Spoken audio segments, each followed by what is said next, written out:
Olá pessoal, aqui é o Velgas. Hoje é dia 24 de janeiro de 2025.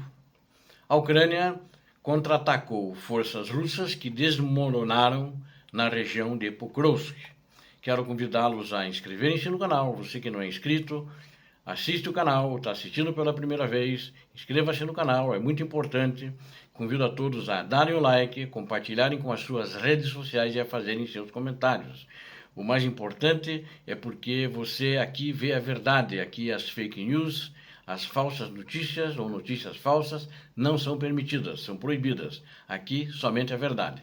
Eu conto com você para inscreverem-se no canal e a todos para darem um like. Muito obrigado.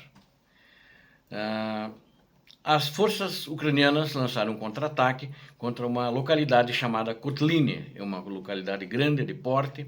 No meio dessa localidade passa uma ferrovia, né? E também tem uma floresta densa, o que ajudou os ucranianos. Ela tinha sido recentemente, eu já tinha comentado aqui, tomada pelos russos, e meticulosamente os ucranianos prepararam um contra-ataque. Eles estudaram antes as forças que estavam cuidando dessa localidade de Kotline, né? E as forças russas que lá estavam, e aí os ucranianos, se prepararam para tomar essa localidade com poder de fogo, né? E avassalador que fizeram sobre as tropas russas que estavam defendendo a cidade, aquarteladas lá, defendendo a cidade. Essa cidade, justamente a vantagem dela, que era tão querida, primeiro pela proximidade, era uma das mais próximas a Pokrovsk, a cidade que eles querem tomar. E também por causa da ferrovia e desse cinturão de árvores que eles conseguem, que ajudou bastante nesse ataque à Ucrânia, porque a Ucrânia não fez a tática russa de buchas de canhão, né, de moedor de carne, absolutamente. Ela usou inteligência, né? Eles planejaram essa operação bem, eles descobriram que lá só tinha infantaria, ou seja, a Rússia estava sem armadura, não tinha tanques de guerra, não tinha blindados de combate, não tinha armamento pesado, então só tinham infantes com equipamento, fuzis de assalto. E alguma metralhadora talvez mais pesada, uma .30, alguma coisa assim, mas era só o que eles tinham. E se fizessem um ataque rapidamente, que foi o que eles fizeram, não daria tempo dos russos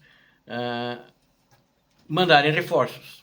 E também eles notaram o seguinte, as tropas lá tinham muitos feridos, que os russos não evacuaram e os comandantes mandaram eles ficarem nas posições. E nós já vimos outras vezes que, inclusive, havia, fazendo ataque, soldados com muleta.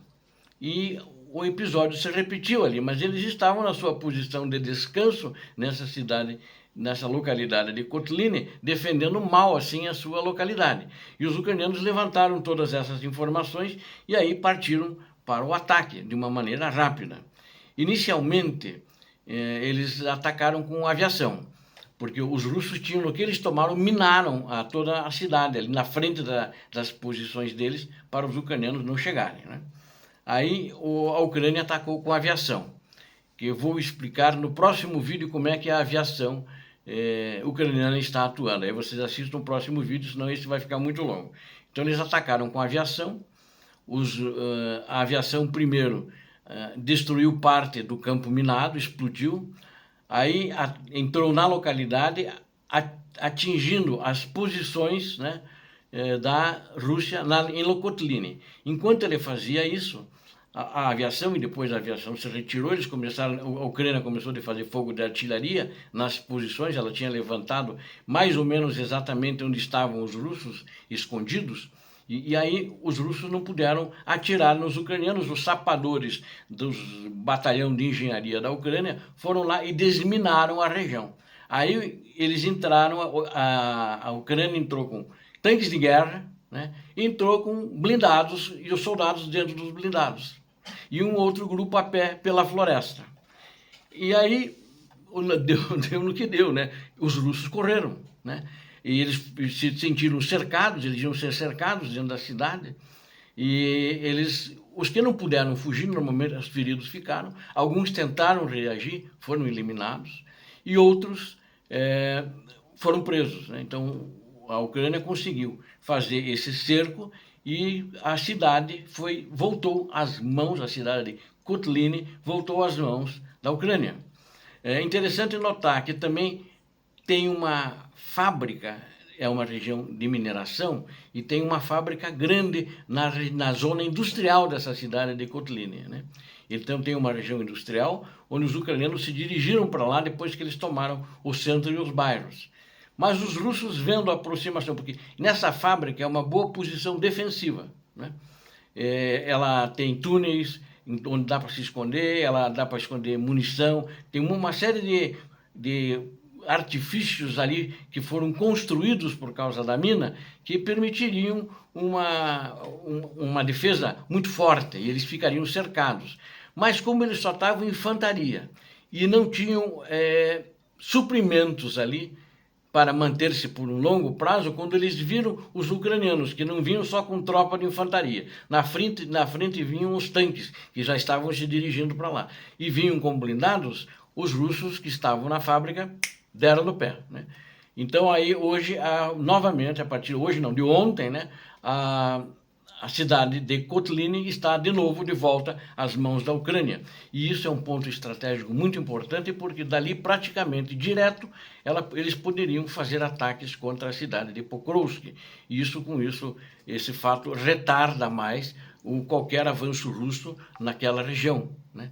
E é cada vez mais difícil para a Rússia, porque nota-se também que a Rússia está com falta de pessoal. Aí, de repente, por que o Pokrovsk, de repente, mandaram tantos soldados, né? Porque dentro de Pokrovsk, da cidade de Pokrovsk, não sei o número, mas existe uma quantidade grande de tropas ucranianas, né? E justamente para caso a Rússia consiga romper, a tomada de Pokrovsk por eles vai ser muito difícil e vai demorar dias e talvez nunca possam tomar essa cidade, né?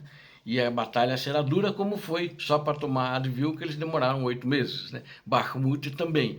Então, é uma quantidade muito grande. Acredito que deve ter lá pelo menos 2 ou 3 brigadas dentro da cidade para defender a cidade.